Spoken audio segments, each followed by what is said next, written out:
welcome to another episode of Trinidad Bhojpuri Words.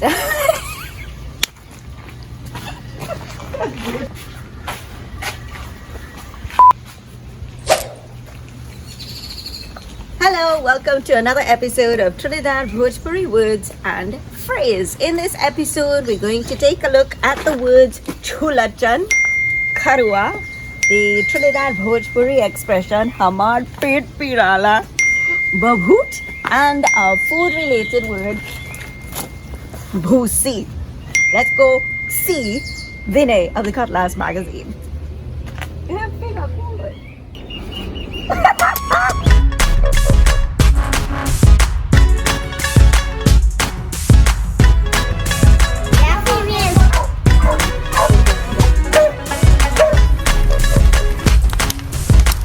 So this is the star. Right, they're doing it like this, right? They're mashing it up so. Good to see you again, Vinay. So let's start with the word CHHULACHAN. And I thought I would have gotten lucky with this word CHHULACHAN. Not so much though, because a lot of folks seem to be more familiar with KHULACHAN or KHULACHAN, as one or two persons put it. And they thought, oh, well, KHULACHAN, CHHULACHAN, pretty much the same, which is not the case. Yes, so just remember, as a shorthand, CHHULACHAN is positive and KHULACHAN is negative. So CHHULACHAN is, lucky, fortunate. And if we extend it further, a CHHULACHANA is a fortunate man, or CHHULACHANI is a fortunate woman. But CHHULACHAN has to do with somebody who is very blessed, fortunate, lucky. KHULACHAN is what you refer to somebody as, people mentioned in the comments there. Somebody dotish or careless or irresponsible or, someone with bad habits. Yes, bad habits. So I think maybe a lot of people are more familiar with the garis or the insults rather than, a positive word. Yes. So you see, so we know more KHULACHAN than we know more CHHULACHAN. So the word lachan, Sudhir broke it down. He says that lachan actually refers to your personality, and the ku refers to something that is negative. And that's what I found in instances too. The lachan, obviously, as you mentioned, has to do with personality, and then the prefix of whatever is added, whether it's chula, kula, tells you if it's a positive or negative word there. And I do believe Nalini had mentioned something about kuprata, and that prata is tradition, and kuprata then is bad tradition or bad habit. So you see there that the prefix really changes the context of the word. Right. So you have this one to your vocabulary. So let's use more CHHULACHAN than the KHULACHAN. So let's just focus on more positive, fortunate, lucky kind of situations and people. So CHHULACHAN versus KHULACHAN. So well done. Thank you very much for participating. We moved on to another Trinidad Bhojpuri word, and as the caption posted, something from your jewelry box. Well, not specifically yours, but might have been an old piece of jewelry if this is passed down in your family. Mostly women had these. The KHARUWAA. Now, folks were really familiar with the Bera, the Churi, the Kara, but not so much the KHARUWAA. Mm-hmm. Yeah, so within a Trinidadian context, since it seems like this word is most commonly used in Trinidad and it was answered correctly mainly by Trinidadian people, a KHARUWAA or KHARUWAA is a broad band that you wear on your wrist, and some people would know that colloquially as a slave band. And just looking at the comments, for whatever reason, it seems like that style of bracelet, the one that is very broad and you kind of slap onto your wrist, it's not the thin bera, it's not the thin bangles or churi, it's a broader one. It seems like that particular ornament seems to be more popular than the Trinidadian communities, at least from what I found in, speaking to people. So that might be an instance of why this word is more particular or more common in a Trinidadian context. And one thing we always have to remember is that a lot of these names can be, pronounced the exact same way, spelled the exact same way, but depending on the community you're in, they change context. Well, we know in Trinidad, a kara is something you wear on your ankle. However, for Punjabis, they refer to a kara as something that you wear on your wrist, what we call a bera. So that's why these words change in context. But for us in Trinidad, it seems like karua or karwa is the Hindustani word for that broad slave band. Trinidad Bhojpuri phrase "Hamar pet pirala." Hamar pet pirala. So, as we like to do for these phrases or expressions, we go word by word. Hamar, which we've done before. Yes, exactly. So depending on the context, hamar is either my or ours, but in this context, it's my. So hamar, my. Pet, pet is your belly or your stomach, and then pirala means paining or hurting. So pira is pain. So for example, you're feeling a pain in your foot, that's pira. A pain in your stomach, that's pira. And then when you change the ending, pirala, that means the present tense of something hurting you, something paining you. So hamar, pet, pirala means my stomach is hitting, my stomach is paining.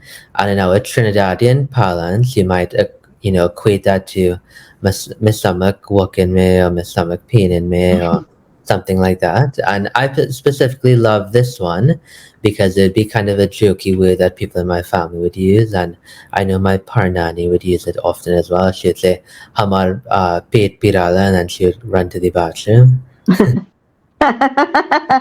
Oh, yeah.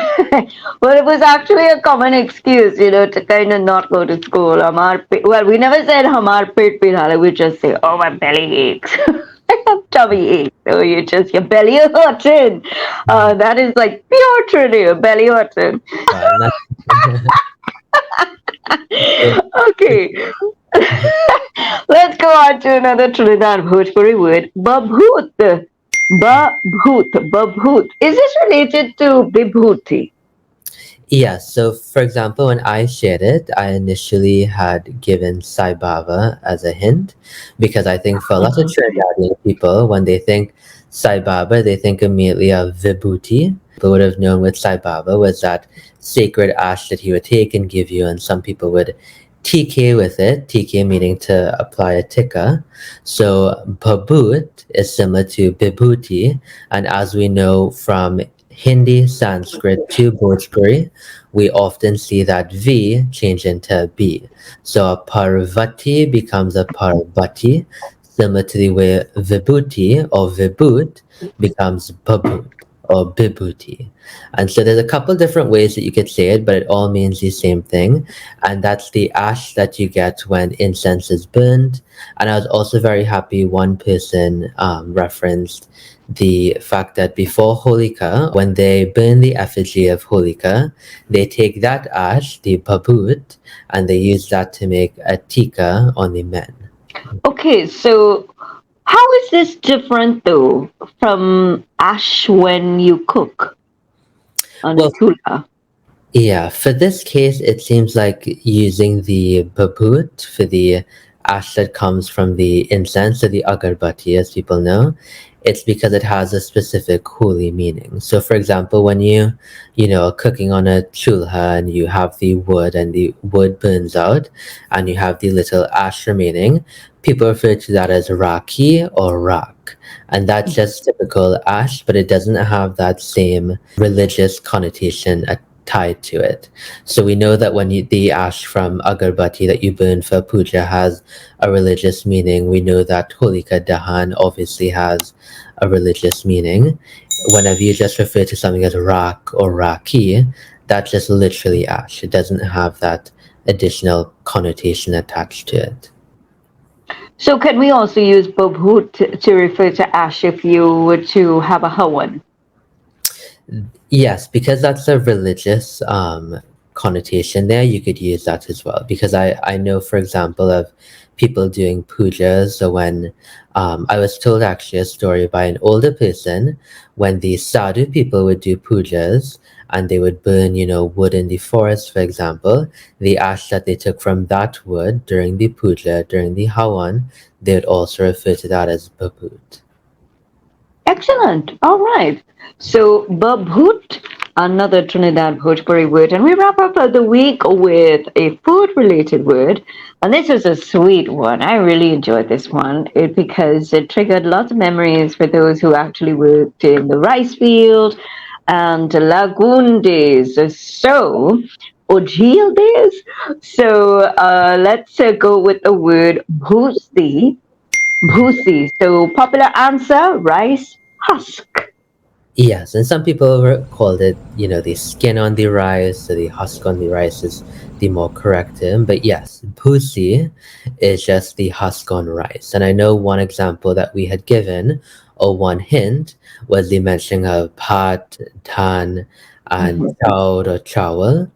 So the difference there is that dhan, which is the Hindustani word for rice, is rice that still has the husk or the pusi on it, whereas char or charu or chawal is the rice after you've beaten the husk off of it. And so that's an important distinction there to know. So dhan is the variety of rice that still has the pusi intact. Great. So I think we did really well. And even though we had some struggles with a couple of the words, that's fine because this is how we build knowledge and this is how we are able to share with others. So it's always a learning experience. And thanks to your contributions, we're able to take this for another week of Trinidad Bhojpuri Words and Phrase. So if you'd like to get in touch with Vinay, here's how you do so. Yes, you could send me a Sundays or a message, Cutlass Podcast at gmail.com, or you can follow me at Cutlass Magazine on Instagram, Twitter, Facebook, TikTok, any of those platforms. Great. So until next week. And there you have it, another episode of Trinidad Bhojpuri Words and Phrase. Thank you so much for keeping up with us. This has been a KDC production in collaboration with the Cutlass Magazine and Caribbean Hindi Style. Till next time. Hey, come on.